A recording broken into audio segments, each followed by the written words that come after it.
विधानसभा चुनाव में भाजपा को बूथ स्तर पर मजबूती प्रदान करने हेतु कहलगांव युवा मोर्चा ने की अहम बैठक। सोमवार को कहलगांव भाजपा युवा मोर्चा की विधानसभा चुनाव को लेकर मंडल स्तरीय बैठक आयोजित की गई।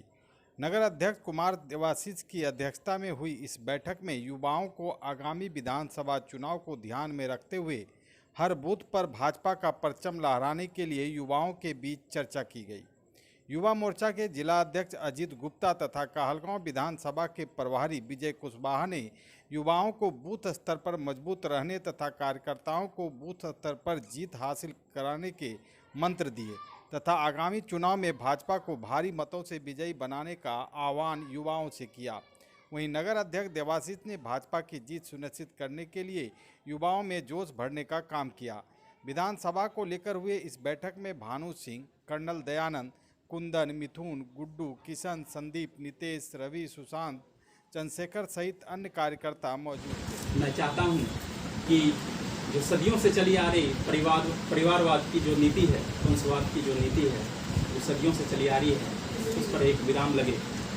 एक नए आसमान के नीचे एक नया खुला आवाम बने, जिसमें स्वच्छता की सांस हो, न्याय का शासन हो और लोगों के बीच मेल मिलाप हो।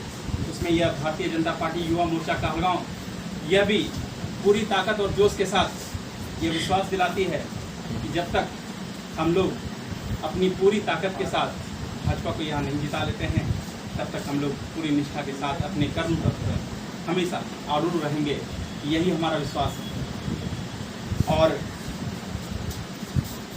जैसा कि आप सभी जानते हैं कि जिस तरह एक दीपक बादशाह के महल में जितनी रोशनी देता है, ठीक उतनी ही रोशनी वो गरीब के झोपड़े में भी देता है। और वही दीपक हमेशा अपने कर्तव्य पथ पर हमेशा एक विश्वास के साथ लोगों के मन में ये बना रहता है।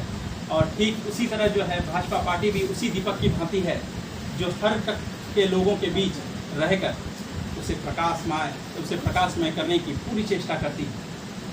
और इसका अद्वितीय उदाहरण मुझे देने की तो जरूरत नहीं, लेकिन फिर भी मैं कहना चाहता हूँ कि श्री नरेंद्र मोदी जी ने जिस तरह से भारत की दो जटिल समस्याएं जो सदियों से चली आ रही थी, एक तो कश्मीर का जो आर्टिकल 370 जो कानून 370 था, उसको उन्होंने हटाया।